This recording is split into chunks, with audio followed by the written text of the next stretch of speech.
Hey guys, it's Casey with Our Country Designs, and today I'm going to be walking you through kind of the basics of using General Finishes milk paint to refinish furniture, repaint furniture. Pull you a little closer. So I am in the process of refinishing this dresser. It's got a coat of primer on. The reason that I did a coat of primer first is because I almost always do it with any type of white paint. I've run into a lot of issues with yellowing over time. So if you are using a white paint or a light color like a light gray, I would highly suggest using a primer underneath it just in case. There's been many times where I thought that I wouldn't need it and ended up needing it. So a day or two after I painted it, the whole thing turned into this yellow color and I had to go back and repaint the whole thing. Now if you don't want to repaint or if you don't want to prime all the time, sorry, that'll stop in a minute.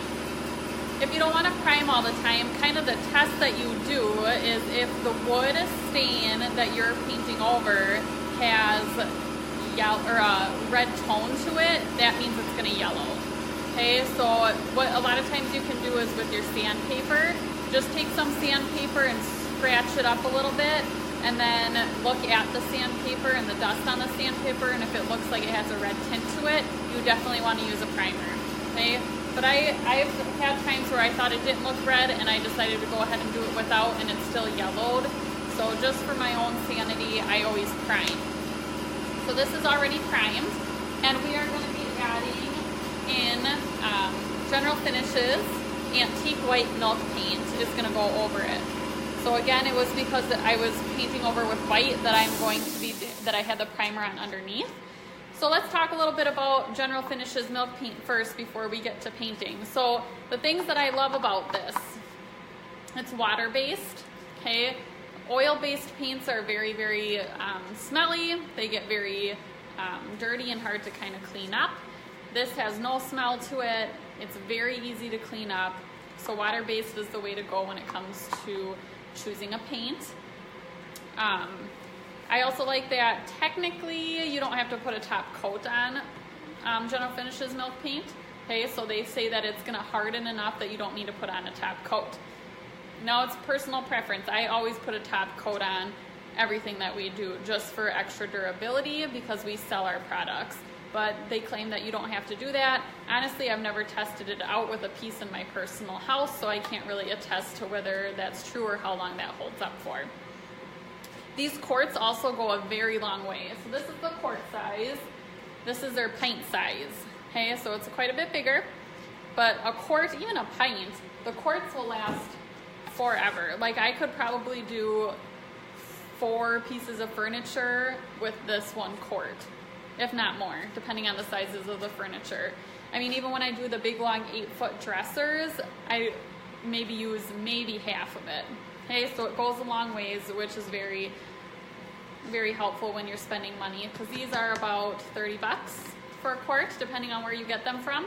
I'll post the affiliate link for our Amazon so that you can figure out where to buy this exact color and make sure that you're getting the right one if you like what we're doing here today and want to try it out yourself. Okay. So, and the other big thing that we really like about General Finishes is that it's Wisconsin made. Okay, so we are based in Wisconsin. If you don't know that, Our Country Designs is based in Chippewa Falls, Wisconsin. We previously lived on the other side of the state, close to where this was manufactured and developed, and that is why we got into it in the first place and have fallen in love with it and recommend it to everybody we come in contact with. They don't only do milk paints, they do gel stains, oil-based stains, they do water-based stains as well in different colors. So they do a variety of different things that are really fun to check out, and we'll be doing some other tutorials on some of those other products as well. All right, so and then the brush that I use that I really recommend, which I'll post the link for as well, are Wooster brushes. Okay, so a Wooster brush, why do I like it? So a lot of brushes that you'll see, especially with the kind of the chalk paint craze that's been going on, have really long wooden handles. I don't like that when I'm painting because my wrist gets sore really, really quick. So this one, it's literally a rubber flexible handle that's really short, and as I paint, It literally just like, it's so flexible and just kind of moves back and forth, which puts very little strain on my wrist. If you're not going to do a lot of painting, maybe you don't need it. But I mean, in reality, this brush is $8 about, depending on where you get it. So it's well worth it. Those chalk paint brushes with the long handles, and then they're kind of a circular bristles at the end. Those, I mean, you can pay $30 some for one of those brushes. I haven't had luck with any of them yet that I've liked. I haven't tried all the different brands, but I haven't found any that I can sit and paint for long hours with for those round brushes because of the longer handles. But that doesn't mean they aren't out there. But anyways, I would recommend this one. This one's my favorite. I have a bunch of them, love them. I probably won't ever switch to another brush. I do have a couple other brushes that I use of different brands for getting into crevices and stuff that are a little bit easier, but general painting, this is the brush I go with. Okay, so we're gonna open up our paint. I gotta get it stirred up.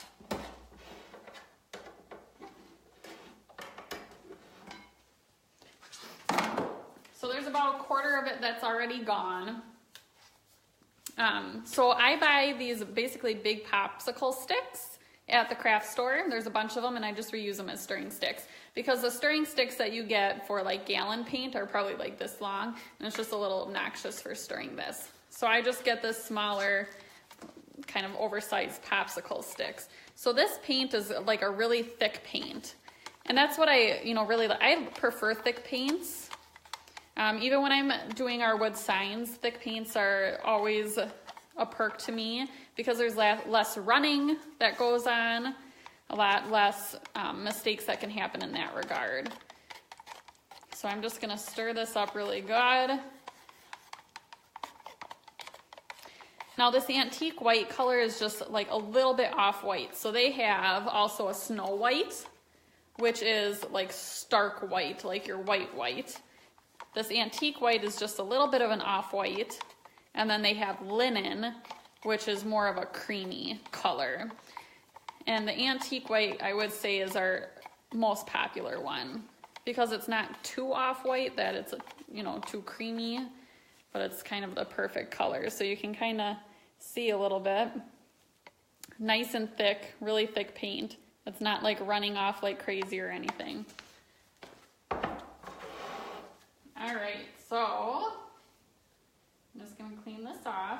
So the top of this dresser is gonna be done in Java Gel, which I am going to try to get another, I'm not gonna do that today because I wanna do it in a separate tutorial, which is also a General Finishes product. So the top is completely sanded down. It's not primed because we're not gonna do that for the stain piece of it. I think what I'm gonna do, so that you guys can see, maybe a little easier. Excuse the mess in the garage, there's always so many projects going on. We'll kind of show you on the side here, because it's a bigger chunk than doing it with those little front pieces. Alright, so the drawers were pulled out. I paint those separately. I don't paint the drawers while it's in, just because issues with paint dripping or not getting a spot or something like that. So like I said, this piece has 2 layers of primer on it. Primer is kind of a thinner paint. You can see it didn't cover like really well, but that's fine because we're painting 2 coats of this over the top of it. Now sometimes you can get away with 1 coat. I'm always a 2-coat person. Maybe even a 3rd little touch-up coat is better than 1 coat in my opinion, but it depends on how you kind of like to do it. So the biggest thing with painting, that was my biggest struggle when I started out painting furniture, is drip marks. Okay, so especially with pieces like this where you have all these like grooves or crevices or all the character that makes these pieces really unique, if those, if you're not really careful and keep going back and checking your work as you go along, you'll come back and you'll have drip marks. Okay, because when you're painting up here, you might get a little bit too much paint in the corner, but it looks okay in that moment, and then you go on to the front of the dresser and finish it all up and come back and there's a huge paint drip all the way down. Okay, so you really have to just you paint ahead a little bit and you go back and double check. You paint ahead a little bit and go back and double check. That's the best way to kind of prevent those drips. And then of course you're not gonna put like tons of paint on your brush, okay? It's better to go back and get more. With this paint, what's really great about it too, which I didn't mention earlier, is that it's considered a self-leveling paint. So it takes a little bit longer to dry, which for some people that's a downside, but in reality it's really good because the longer it takes to dry it, the longer the paint has to kind of settle in and it levels out. So there's not as many brush strokes. Hey, nobody likes to see brush strokes in furniture and stuff. That's something that you see a lot in the chalk paint, but that's kind of that distressed look that people like for that style. Milk paint is supposed to be a little bit smoother. And I love this. They also have a chalk paint brand that I've used a little bit, but I always come back to the milk paint. I love it. Okay, so again, this is General Finishes Antique White Milk Paint. We're gonna just put literally just a little bit on the tip of the brush, not a ton. If you're really new starting out, I would suggest even putting painter's tape here so that you don't accidentally paint if you are doing the top and the bottom two different colors. The reason I'm gonna stain last is because if I make a mistake, let's say I stained this first and then I accidentally splattered paint on the top of this, it's very, very hard to go back and fix that. However, in the reverse, if I get really messy when I am staining the top and I get some stain down here, I can just go back and easily touch it up and paint over it. Okay, so that's why I always do the stain last. I've done it the other way and I've made lots of mistakes. So you are literally just going to start painting. It's a little bit intimidating when you get into it in the beginning, but I promise as you go along, you'll get more confident. My first pieces didn't turn out the best. I had tons of brush strokes all over my pieces. One of the issues that I was having with the brush strokes was that I was painting outside in the summer when it was really, really humid, and it was causing the paint to dry really weird because of the humidity and the heat. It was drying like fast, which making it dry quicker so it wasn't doing that self-leveling like I talked about. So I ended up getting a product that General Finishes also sells called Extender, and you just mix a little bit of Extender into your paint, and that makes the paint take a little bit longer to dry. So if you run into that issue, or if you live somewhere where it's really hot out, you want to be sure that you're utilizing some type of extender. Now I like to make sure that I go in the same direction of the grain. So like you saw, I was painting up and down this way, and now I'm painting this way because the wood grain of this chunk is going side to side. And I just like to get it to go along with the wood grain. And then we'll go in and get these pieces. So these are the spots where you want to be super careful with the dripping, because this is where it is likely to happen. And you don't want to overbrush, okay? That was another thing that I ran into a lot in the beginning when I was starting out, is that I was used to kind of like acrylic paint, where I would go back and brush and brush and brush, but the more you brush, the worse you're making it. Okay, so you just want to make sure you get it nice and smooth, and then move on, okay? It's not getting full coverage right now, which is fine, because we're going to come back and do a second coat, and that second coat is going to make all the difference. The first coat is always kind of scary because you look at it even over 2 coats of primer and think, oh, it didn't cover very well. But it's just needing that second coat to fill in all the gaps. So if you miss a major spot, I would suggest just waiting back until go back for the second coat. Because if you overpaint a section that is like halfway dry, it'll become really noticeable with those brush marks.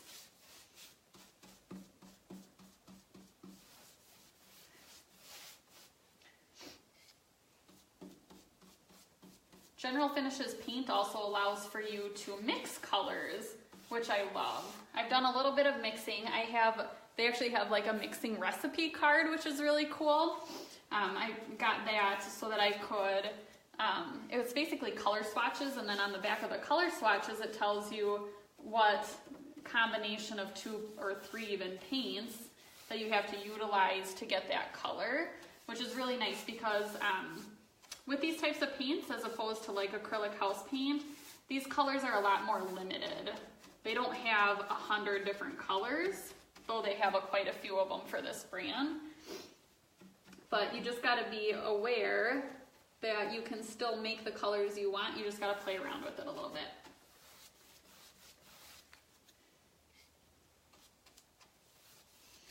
So in these areas too, you wanna be especially diligent with how much paint you're utilizing in these crevices, because like I said, that's where the drips happen. Now when the drips happen, because they're bound to happen if you're new to painting, when they happen and you're on your first coat, before you put on coat number 2, just sand those pieces off. That's not a big deal to sand it off. Just don't over sand. You just want to take a little piece of sandpaper and lightly sand it until you get the bump gone, and then clear off the dust from that and paint over it. Now if you get more dripping even on come coat 2, you can do the same thing and then just go back and touch up that one spot.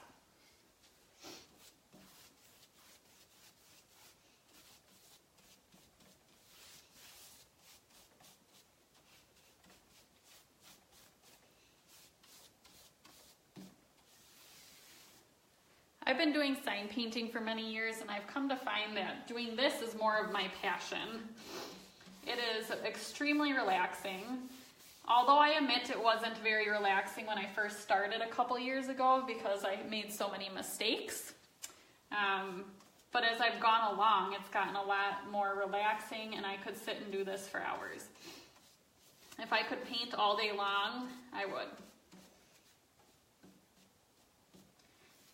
So don't be scared, just kind of dive into it, get out there and give it a try. All right, so we got the first coat done on this side. I'm gonna flip it and kind of show you what I do with the drawers.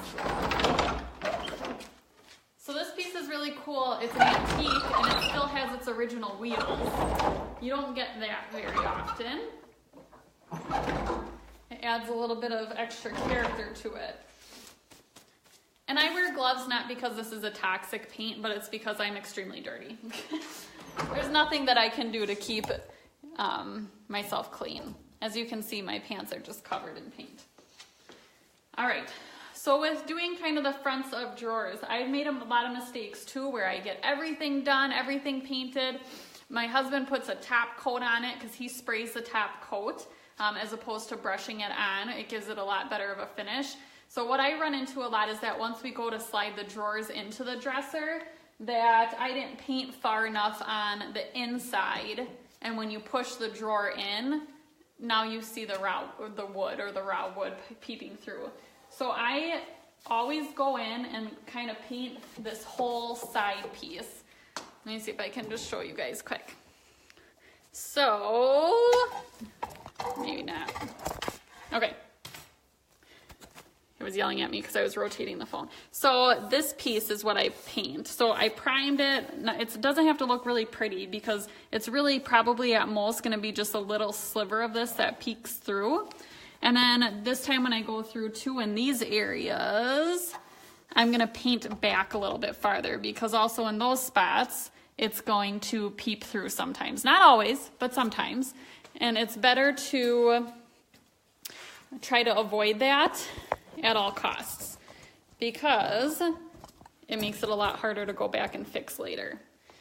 All right, so we're gonna kind of do the same thing. These are again areas that you have to be really cautious with getting drip marks because you're working on a really fine, thin piece. But if you take your time and don't use too much paint, you'll be able to avoid most of that. So I literally just work from one side of the dresser right around to the other side. And then I do the drawers separate.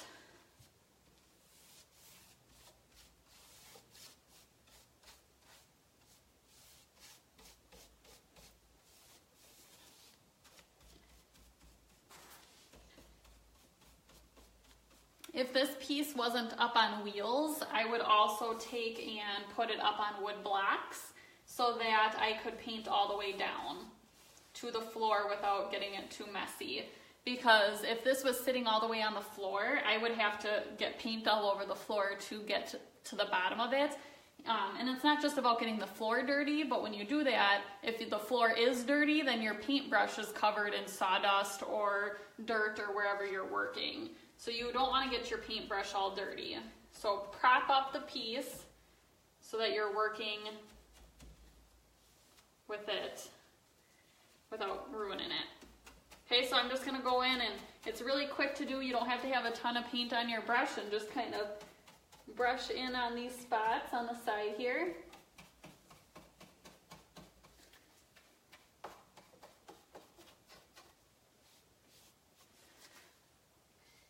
All right, then we're going to take and do the top, and we're just going to work our way down piece by piece here.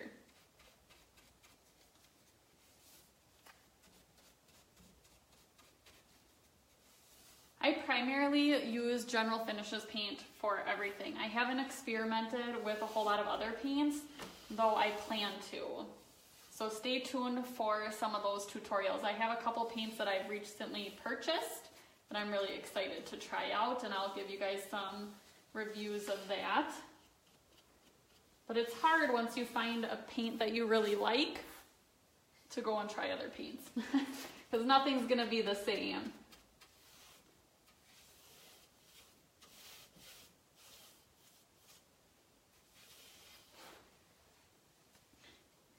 And like I said, if you're new, I would tape off so that you make sure you're not accidentally painting the top. I always did that in the beginning because I had no control of my paintbrush. And I've gotten a little bit better, though I don't claim to be amazing at it. But if I do get a little bit up there, I'll just sand it down again.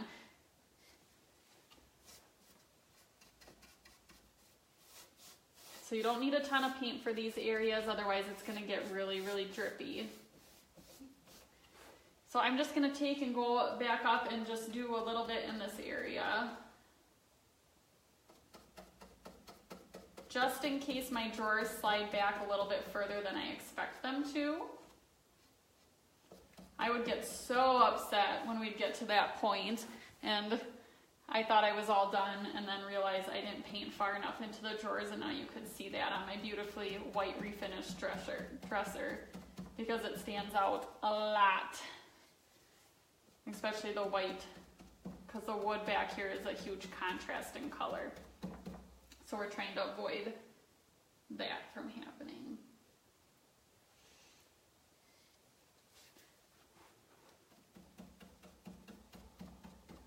And it doesn't take a whole lot of extra work to do it, but it'll save you a lot of headache in the long run.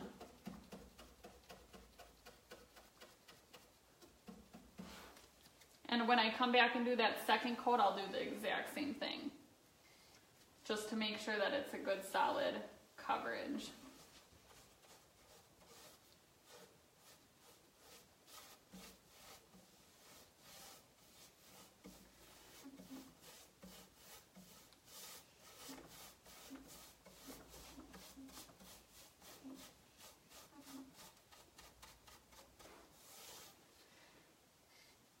Now this product utilizes very minimal prep.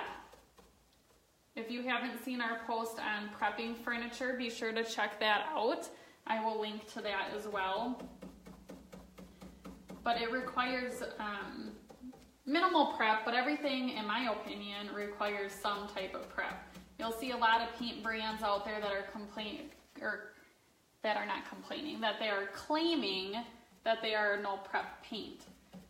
But what people don't realize is it depends on how you define prep, right? So there's always going to be prep because you have to at least minimally clean up the surface. So you got to spray it down, vacuum it out, sand out imperfections, whatever you have to do. So you got to be aware that there's really not much out there that is no prep. It's a lot of minimal prep. Because what you put over the top of any paint surface is only as strong and as durable as what you're putting it over. So let's say, well, this piece did have some areas where the undercoat was like crackling, If I were to just paint over that, over time it would crackle off. Because you can't expect that when you put paint over crackled paint that somehow is sealing that paint down or replacing that paint, right? So you just got to be sure that you're aware that there's always some type of little bit of prep work that's going to go into these pieces. Or you'll run into issues with long-term durability. All right, getting down to the bottom here.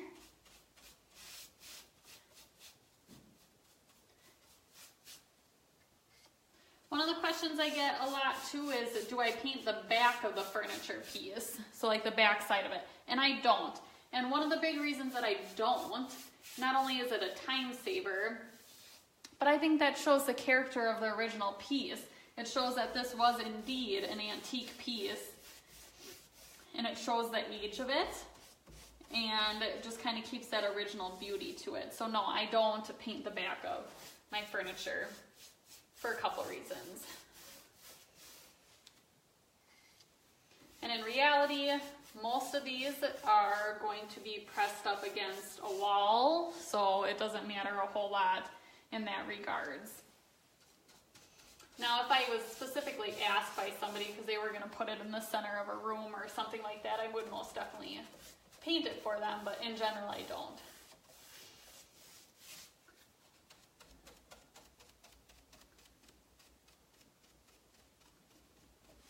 Alright.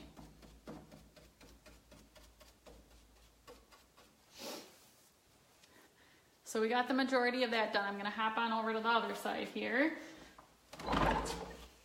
If you're going to be doing lots of this, get knee pads for wherever you are. You spend a lot of time sitting on the floor. Alright, I'm going to scoot here. We're just going to get this side.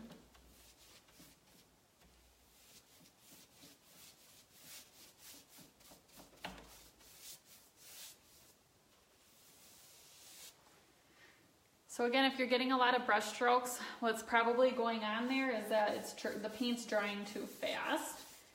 So you're going to want to use some type of extender. There's one that's really popular that I see other people using. I don't know how to pronounce it. It's called like Fluorotrol or something like that. I haven't used that one. I've only used the one that is recommended by General Finishes. I like to use what people recommend for their products. So if General Finishes tells me to use this other one, since I'm using their paint, that's what I'm going to use.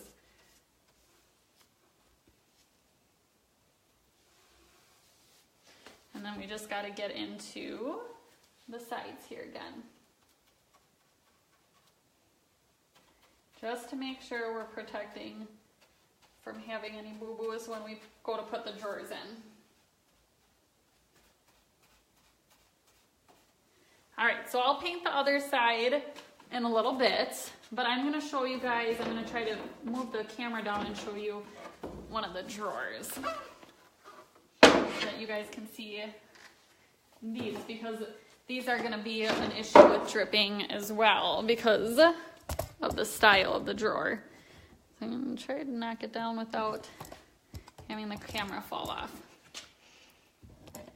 So I don't know how well you guys can see the detail in this, but closer up you can see there's a ton of detail in this piece. So what I'm actually going to go and do after this is all done is once this paint has 2 layers on and it's all dry, I'm going to go back and do some glazing, which I'll do a tutorial on, which is going to get add some color into these and make them really pop out. But for now we're just going to be painting on them. So what I do with these is I'm going to go in and I'm going to paint that part first, because I have to come back numerous times to check to see how the paint is settling in these little grooves, because I don't want to risk all the dripping. With these, the dripping, it'll just kind of glob up in those crevices, but that doesn't look really nice in the long run. So I don't use a ton of paint for this at all, because it gets really hard if you put too much paint in there to kind of get it back out. So I'm just kind of doing really light coats of paint just to get into the crevices. Again, when I go back and do coat number 2, it'll help it, you know, kind of strengthen the color a little bit. All right, then I'm just gonna kind of go over the rest of the piece.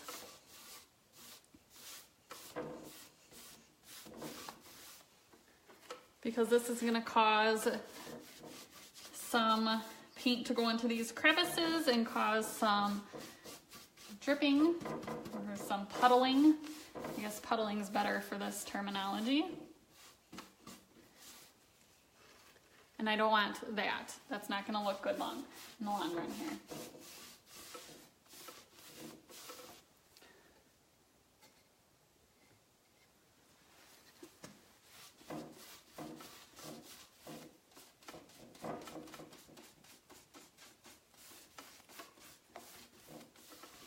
And I only paint the faces of the drawers and then the top. Sometimes I will paint the sides here, but not on this piece because there's not really a defined side, so I'm not going to be doing that. But we do have this top piece here to paint, which is all primed as well.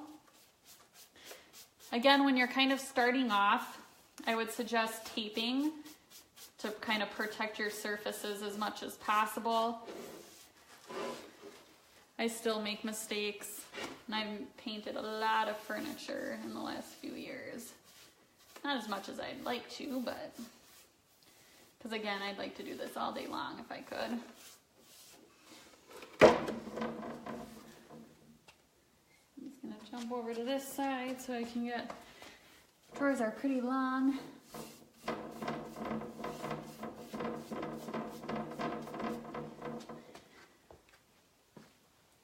All right, so then I'm just gonna go back and just double check all of these grooves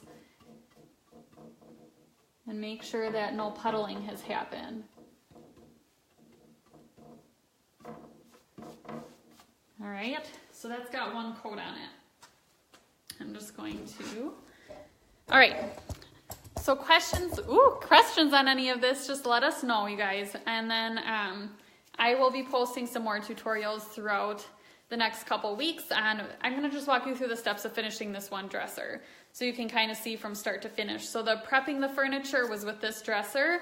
You can go back and look at that one, and then now today we painted it with the milk paint, and then I will do sometime within the next week, maybe even tomorrow, I'll do the tutorial on doing the gel stain on the top, and then we'll do the glazing tutorial as well, all on this piece, so that you guys can see kind of start to finish how this piece is done, but kind of separating it based off of the different steps or tasks you have to do. All right, so questions, let us know. Thanks for joining us. We'll see you guys next time.